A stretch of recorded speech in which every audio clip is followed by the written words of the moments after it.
اگر تیز رفتاری کی وجہ سے کسی سارجنٹ نے روکا تو وہ مجھ سے زیادہ بحث نہیں کرے گا۔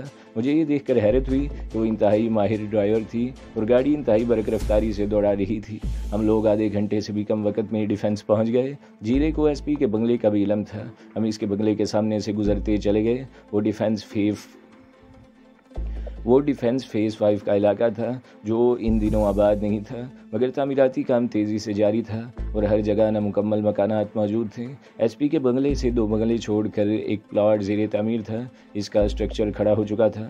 شازیہ نے گاڑی 2 بنگلوں کے درمیان اس انداز میں پارک کی کہ دونوں کے مکین یہی سمجھے کہ پڑوس میں کوئی آیا ہے۔ دوسرا مسئلہ یہ معلوم کرنے کا تھا کہ ایس پی گھر پہنچا بھی ہے یا واقعی میٹنگ میں ہے۔ اس مشکل کا حل بھی شازیہ کے پاس موجود تھا۔ وہ ٹہلتی ہوئی ایس پی کے بنگلے پر پہنچی اور وہاں موجود گارڈ سے ایس پی کے بارے میں دریافت کیا۔ کچھ شازیہ کے حسن بلاخیز اور کچھ لہجے کے تحکم سے کانسٹیبل ایک دم مروب ہو گیا اور بولا، صاحب تو آفس سے نہیں آئے ہیں، آپ ان کا انتظار کرنا چاہیں تو میں آپ کو اندر بھجوا دیتا ہوں، اس کی ضرورت نہیں ہے، میں کل کسی وقت آ جاؤں گی، تم انہیں بتا دینا کہ مس شہرازی آئی تھیں۔ یہ کہہ کر وہ ہماری طرف آنے کی بجائے سیدھی چلی گئی۔ وہ لوگ اتنی تیز آواز میں بات کر رہے تھے کہ مجھے آواز یہاں تک سنائی دے رہی تھی۔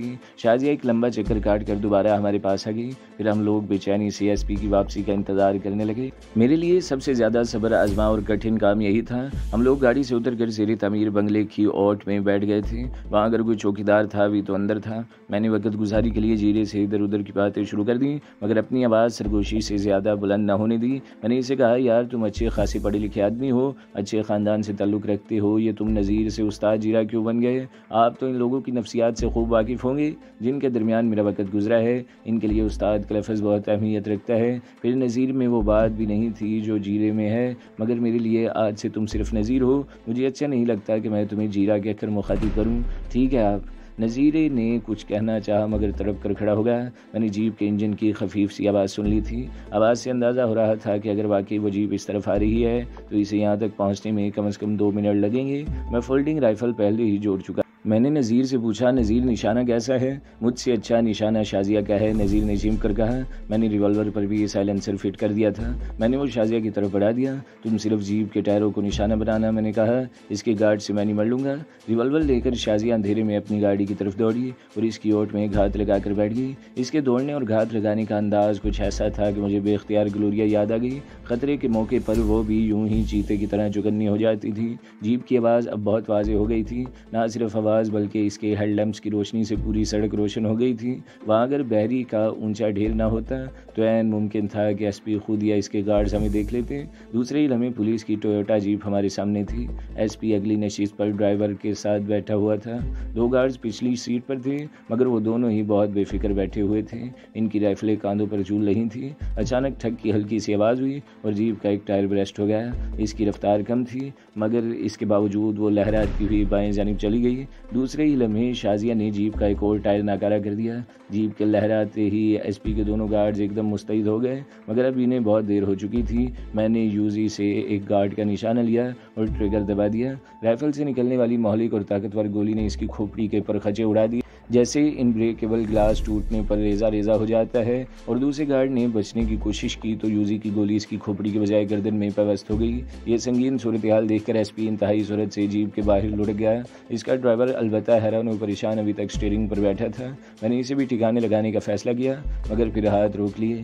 میری اس سے دشمنی تھی، نہ وہ میری راہ میں رکاوٹ بن سکتا تھا۔ پھر اس کی جان لے کر مجھے کیا ملتا؟ ایس پی نے اس طرف چھلانگ لگائی جہاں شازیہ موجود تھی۔ یہ بات خاص تشویشناک تھی۔ وہ ضرور مسلح بھی ہوگا۔ وہ اگر شازیہ پر حملہ کرتا تو جوابی طور پر وہ جذباتی لڑکی بھی اپنا نشانہ اس پر آزما سکتی تھی، مگر میں اسے زندہ پکڑنا چاہتا تھا ورنہ اب تک کے سب کیے کرائے پر پانی پھر جاتا۔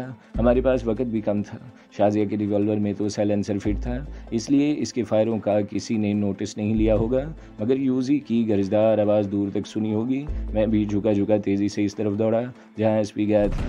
بجری کے ڈھیر کے سامنے کچھ فاصلے پر خودرو جھاڑیاں اگی ہوئی تھیں۔ میرا اندازہ تھا کہ ایس پی انہی جھاڑیوں میں ہوگا۔ میں ان جھاڑیوں کی طرف بڑھنے ہی والا تھا کہ مجھے ایسا لگا جیسے 2 آدمی گتھم گتھا ہو گئے ہوں۔ اس کے ساتھ ہی مجھے غرائی ہوئی ایک مردانہ آواز سنائی دی۔ وہ حملہ آور کو انتہائی غلیظ گالیاں دے رہا تھا۔ جواب میں شازیہ کی آواز سنائی دی، بکواس بند کرو اور خاموشی سے سامنے کھڑی گاڑی کی طرف چلو۔ میں جھپٹ کر وہاں پہنچ گیا۔ شازیہ نے ایس پی کو ریوالور کی زد میں لے رکھا تھا۔ اس سے پہلے غالباً 10 بدس لڑائی میں اس نے ایس پی کو نہتہ کر دیا تھا۔ میں نے آگے بڑھ کر ایس پی کی گردن دبوچی اور اسے گاڑی کی طرف دھکیلا۔ کون ہو تم اور کیا چاہتے ہو؟ ایس پی نے گھٹی گھٹی آواز میں پوچھا، مگر اس کے لہجے میں اب بھی وہی حکم تھا۔ میں نے رائفل شانے سے ٹکا کر اس کے منہ پر زوردار تھپڑ رسید کیا اور غرا کر بولا، سیدھی طرح اور خاموشی سے ہمارے ساتھ چلو، بحث کا وقت نہیں ہے ہمارے پاس۔ اب اگر منہ سے ایک لفظ بھی نکلا تو میری رائفل سے گولی نکلے گی۔ اس دوران میں پھر اٹھا پٹک کی آواز آئی اور ایک دم خاموشی بچھا گئی۔ دوسرے ہی لمحے جھاڑیوں سے نذیر برآمد ہوا اور بولا، آپ نے ڈرائیور کو فراموش کر دیا تھا، وہ کم وقت بھی مسلح تھا اور ان جھاڑیوں میں چھپ کر آپ کا نشانہ لینے کی کوشش کر رہا تھا۔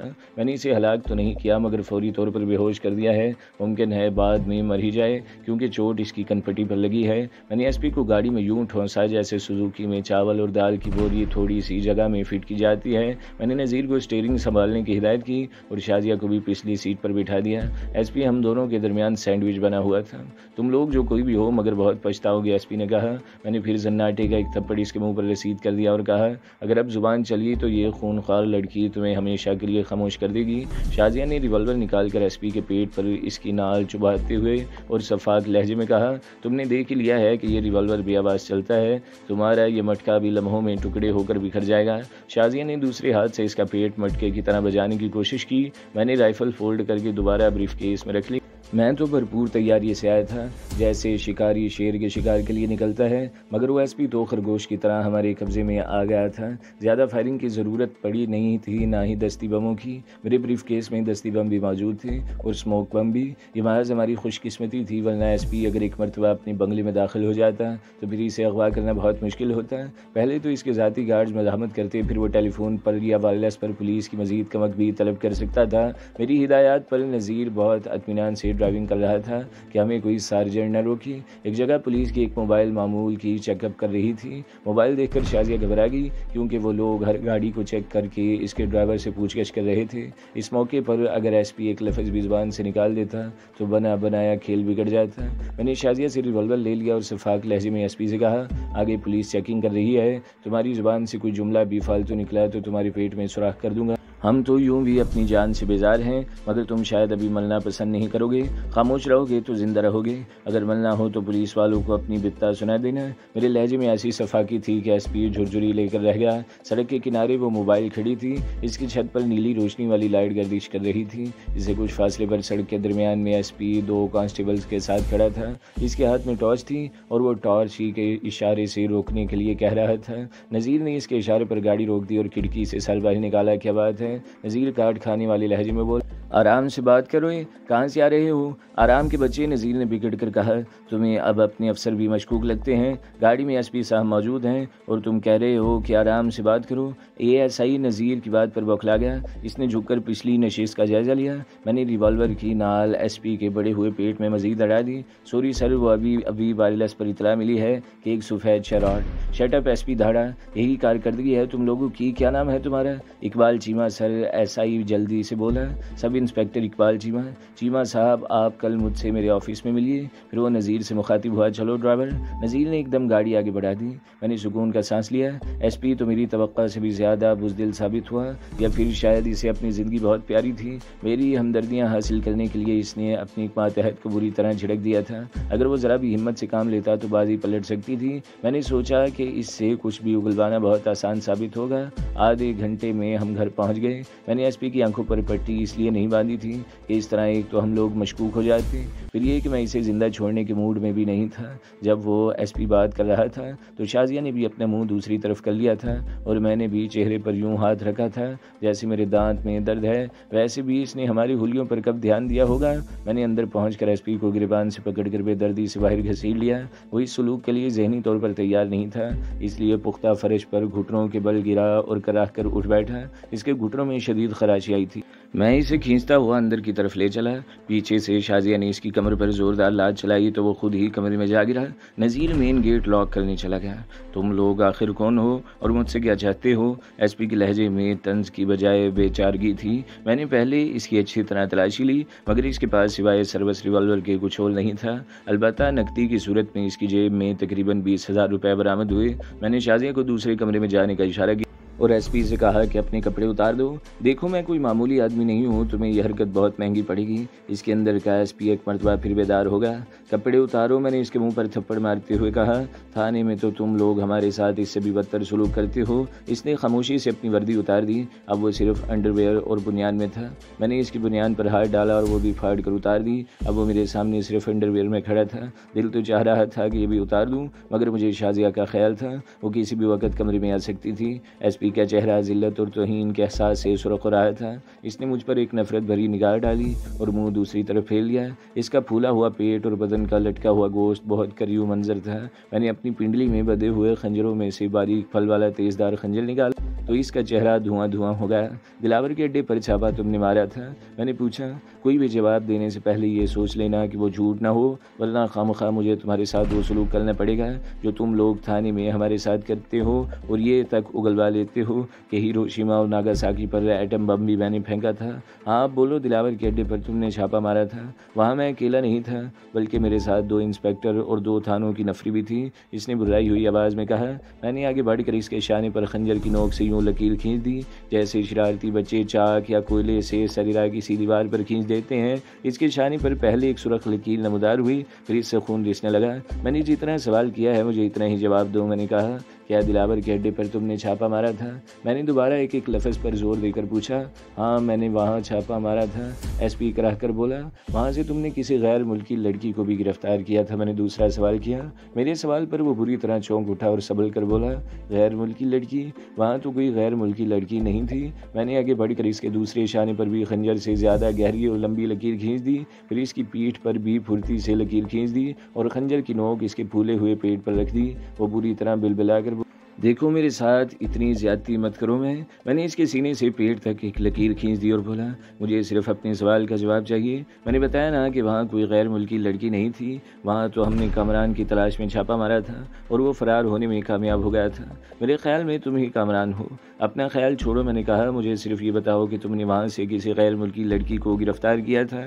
یہ کہہ کر میں نے اس کا ایک کان پکڑ لیا اور بولا، اگر تم نے جواب نہ دیا صحیح تو میں تمہارا کان کاٹ دوں گا، جیسے قصاب بکری کے کان کاٹتے ہیں۔ ہاں میں نے وہاں سے غیر ملکی لڑکی کو گرفتار کیا تھا، شاید وہ انگریز یا فرینچ۔ اس نے اپنا نام بتانے سے بھی انکار کر دیا۔ تم اس بات کو جانے دو کہ اس کا تعلق کس ملک سے ہے، اس کا حلیہ بتاؤ، اور یہ بھی بتاؤ کہ اس نے گرفتاری کے وقت کیسا لباس پہن رکھا تھا۔ جواب میں اس نے جو حلیہ بتایا وہ گلوریا ہی کا تھا۔ میں صرف تصدیق کرنا چاہتا تھا کہ اس نے گلوریا کو گرفتار کیا ہے۔ مزید تصدیق اس کے لباس سے ہو گئی۔ ایس پی نے بتایا کہ اس لڑکی نے بلوچی لباس پہن رکھا تھا۔ دلاور نے بھی یہی کہا تھا کہ گلوریا کو بلوچی لباس پہنا کر اپنے گھر کی خواتین میں چھپا دے گا۔ وہ لڑکی اب کہاں ہے؟ میں نے ایس پی کی آنکھوں میں گھورتے ہوئے پوچھا۔ وہ لڑکی ان دونوں تھانوں میں سے کسی کے حوالات میں ہوگی جن کی نفری کے ساتھ میں نے وہاں چھاپا مارا تھا، یا پھر ان لوگوں نے اسے جیل بھیج دیا ہوگا، کیونکہ خواتین کو زیادہ دیر حوالات میں نہیں رکھا جاتا۔ میں تمہیں سچ بولنے کا آخری موقع دے رہا ہوں، میں نے سرد لہجے میں کہا۔ تمہارے پاس صرف 1 منٹ ہے، فیصلہ کر لو کہ سچ بولو گے یا اپنا کان گواؤ گے۔ آخر میں تمہاری جان بھی جا سکتی ہے، آخر پولیس کی حراست میں بھی تو ملزمان ہلاک ہوتے رہتے ہیں۔ میں ایک بار پھر اپنا سوال دہراتا ہوں، وہ لڑکی اب کہاں ہے؟ میں نے بتایا نا کہ میں نے اس کا کان پکڑ کر صفائی سے اس کی جڑ پر خنجر پھیر دیا۔ اس کا کان کٹ کر یوں میرے ہاتھ میں آ گیا جیسے وہ کسی سلوشن سے چپکا ہوا ہو۔ ایس پی کی چیخ دل خراش تھی۔ میں نے اس کا دوسرا کان پکڑ لیا تو اس نے مزاحمت کی اور میرے پیٹ میں زوردار لات رسید کی۔ میں اس حملے کے لیے بالکل تیار نہیں تھا، اس لیے لڑکھڑا کر چند قدم پیچھے ہٹ گیا۔ نذیر، اس حرام زادے کو رسی سے اچھی طرح باندھ دو۔ نذیر رسی کی تلاش میں کمرے سے نکل گیا۔ ایس پی اپنے کٹے ہوئے کان پر ہاتھ رکھے بری طرح کراہ رہا تھا۔ میں نے بنا کر اس کے چہرے پر لگاتار 3-4 تھپڑ رسید کیے۔ اس کے ہونٹ پھٹ گئے اور منہ سے بھی خون بہنے لگا۔ اس کے کان، جسم اور چہرے سے خون کے قطرے پیروں تک سے ہوتے ہوئے قالین میں جذب ہونے لگے تھے۔ باندھ دو اس مردود کو، میں نے بھنا کر کہا، اور دوسرے کمرے میں لے چلو، یہاں تو کارپیٹ کا تو بالکل ستیہ ناش ہو جائے گا اس کے ناپاک اور گندے خون سے۔ شازیہ سے کہو کہ یہ دھبے فوری طور پر صاف کر دیں۔ نذیر سے دھکیلتا ہوا دوسرے کمرے میں لے گیا۔ شازیہ شاید کہیں قریب ہی موجود تھی۔ ان دونوں کے نکلتے ہی وہ کمرے میں داخل ہوئی اور کپڑا گیلا کر کے خون آلود حصے کو صاف کرنے لگی۔ پھر آہستہ سے بولی، یہ ویسے پیٹرول سے صاف ہوں گے۔ پھر آہستہ سے بولی، غصے میں تو تمہاری شخصیت ہی بدل جاتی ہے۔ اتنی صفائی کوئی سوچ سکتا ہے